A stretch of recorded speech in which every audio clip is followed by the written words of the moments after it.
হ্যাঁ, আমরা এই যে টয়লেট কন্ট্রোল, এটার একটা ডেফিনিশন হয় আমাদের। আমরা বলি যে ৪ বছরের মধ্যে মানে they should be dry by day. মানে ডে টাইমে বাথরুম করা উচিত না, টয়লেট ট্রেন হয়ে গেলে বা এমনি করা উচিত না আর কি বেডে। এবং বাই 5 ইয়ার্স অফ এজ মানে 5 বছরে দে শুড মানে 70% should be dry by night also, ঠিক আছে? তো এই জিনিসটা যখন হয় না, যখন ড্রাই বাই নাইট হয় না বা ড্রাই বাই ডে হয় না, তখনই আমরা বেড ওয়েটিংটা বলি। এই বেড ওয়েটিংটার সমস্যাটা মানে এটা আমি বলবো যে দুজনের সমস্যা, একটা হলো বাচ্চার প্যারেন্টের এবং বাচ্চার। কারণ বাচ্চার তো নিজের ঠিক আছে, সেইখানে হয়তো বোঝার সেই জায়গা এখনো হয়নি, বা নিজেরও একটা এম্বারেসিং ফিলিং হয় যে রাত্রিবেলায় বেড ওয়েট করে দিল, স্কুলে বন্ধুরা হাসাহাসি করবে এটা নিয়ে। বাবা মাদেরও আমরা দেখেছি যে একটা ভীষণ ইন্টেন্স স্ট্রেস, তারা আমাদের কাছে এসে প্রায় রীতিমতো কেঁদে ফেলার মতো যে আমার বাচ্চা এখনো কেন টয়লেট কন্ট্রোল করতে পারছে না, কেন বাথরুম করে দিচ্ছে বেডের মধ্যে। তো এইখানে না আমাদের দুজনকেই বেসিক্যালি ম্যানেজ করতে হয়, মানে বাবা মার দিকটাও এবং বাচ্চার দিকটা।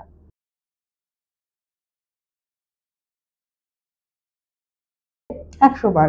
অনেক সময় অনেক যেটা হয় যে আমরা আমাদের বলি যে আপনার বাচ্চার যদি টয়লেট ট্রেনিং হচ্ছে না বা বেড ওয়েটিং হচ্ছে, সবার আগে যেটা আমরা প্রথমে কারণ দেখতে বলি। কারণ অনেক কারণের জন্য কিন্তু বাচ্চার এরকম বারবার করে রাত্রিবেলা বাথরুম হয়।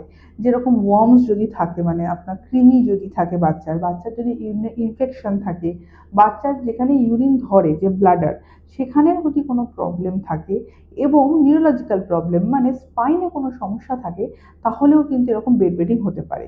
তো আমরা বাবা মাদের বলি যে সবার আগে আপনার বাচ্চার যদি বেড ওয়েটিং হচ্ছে, তাকে বকাবকি না করে, তাকে পানিশমেন্ট না দিয়ে আগে ডক্টর দেখান।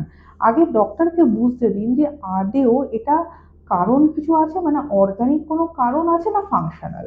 যদি অর্গানিক কোনো কারণ হলো, সেটা তো আপনার ডক্টর টেস্ট করে তার বের করবেন, যদি এবং তার ট্রিটমেন্ট করলে ঠিক হয়ে যায়।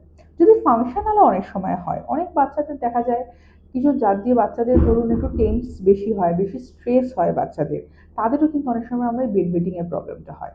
তো সেই সময় আমরা যেটা বলি যে বাবা মাকে বলে যে আপনি যদি পানিশ করেন বা ওকে যদি বকাঝকা করেন, এই জিনিসটা কিন্তু আরো বেড়ে যাবে, এবং এটা থেকে বাচ্চার মধ্যে একটা ডিপ্রেশন, স্কুলের অ্যাটেনশন না দেওয়া, এইগুলো চলে আসবে। তো বাচ্চাকে বকাবকি করলে চলবে না। আপনারাও যদি স্ট্রেস নেন, তাহলেও বাচ্চারা স্ট্রেস নেবে। বাচ্চাকে বুঝতে দেওয়া যাবে না যে আপনি এটা নিয়ে খুব চিন্তিত। আপনার ডক্টরের পরামর্শ নিন, ডক্টর ঠিক পরামর্শ দিয়ে, অনেক সময় আমরা সাইকোলজিক্যাল কাউন্সেলিং করি, অনেক সময় কিছু বিহেভিয়ারাল থেরাপি করি, এবং অনেক জিনিসপত্র শিখিয়েও দিই আমরা, যেরকম লিকুইডস মানে জল, মানে কোনো কোল্ড ড্রিঙ্কস বলুন বা চা বলুন বা কোনো জল, ফ্রুট জুস, আমরা বলি যে ৭টার পর খেতে না, ফ্লুইড রেস্ট্রিক্ট করে দিই রাত্রিবেলায়।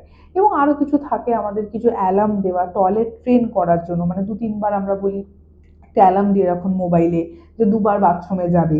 এই জিনিসগুলো না করতে করতে এরকম অনেকগুলো আমাদের তো ধাপ আছে। তো এইটার ট্রিটমেন্ট আছে, মানে আমার যদি কোনো কারণ না পাওয়া যায়, তাহলে ভেঙে পড়ার মতো কিছু নেই, আমরা সেটারও ট্রিটমেন্ট করতে পারি। সময় সাপেক্ষ, হয়তো একটু সময় লাগবে, ৫ মাস কি ৬ মাস, কিন্তু ট্রিট হবে এটা। তো বাবা মাদের বলবো যে পানিশ করবেন না এবং নিজেরাও টেনশন করবেন না, ডক্টরের পরামর্শ নিয়ে নিশ্চয়ই আপনার উপকার পাবেন। হ্যাঁ, দেখুন ডায়াবেটিসের ক্ষেত্রে অনেক সময় হয়, কিন্তু জুভেনাইল ডায়াবেটিস যাদের হয় তাদের কিন্তু শুধু বেড ওয়েটিং থাকবে না। এছাড়া আরো অনেক সিম্পটমস থাকে। বাচ্চার প্রচণ্ড খিদে পাওয়া, বাচ্চার বারবার ইউরিন করা, হ্যাঁ? মানে সেটা হয়তো বেড ওয়েটিং না, বারবার ইউরিনে যাচ্ছে রাত্রিবেলায়। সেগুলোও কিন্তু হয়। মানে শুধু একটা যে বেড ওয়েটিং হলো মানে যে ডায়াবেটিস তা নয়।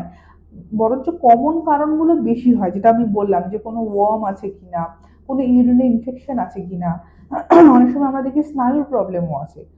স্নায়ুর প্রবলেম থাকলে কিন্তু অনেক সময় এরকম বারবার করে ইউরিন রাত্রিবেলায় করে নেয়। তো ডায়াবেটিসও একটা কারণ, কিন্তু ডায়াবেটিসে এই শুধু এইটা হলেই যে ডায়াবেটিস তা না, কারণ ডায়াবেটিসের আরো অনেক সিমটম আছে।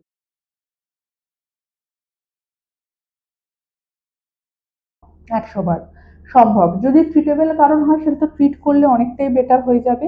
যদি ফাংশনাল হয়, সেক্ষেত্রে আমাদের যেটা বললাম আপনাকে, কাউন্সেলিং করা, আমাদের কিছু বিহেভিয়ারাল থেরাপি থাকে, আমাদের কিছু ডুজ অ্যান্ড ডোন্টস থাকে, যেগুলো করলে সময় সাপেক্ষ। যেটা বারবার বললাম যে আমি ট্রিটমেন্ট শুরু করলাম, আমি ১ মাসের মধ্যে উপকার পেলাম না, আমি বন্ধ করে দিলাম, সেটা করলে হবে না। আপনাকে প্রপার ট্রিটমেন্ট করতে হবে, আপনাকে ধৈর্য ধরতে হবে। আপনি ধৈর্য ধরলে বাচ্চাও ধৈর্য ধরবে। ট্রিটেবল, একটু সময় সাপেক্ষ।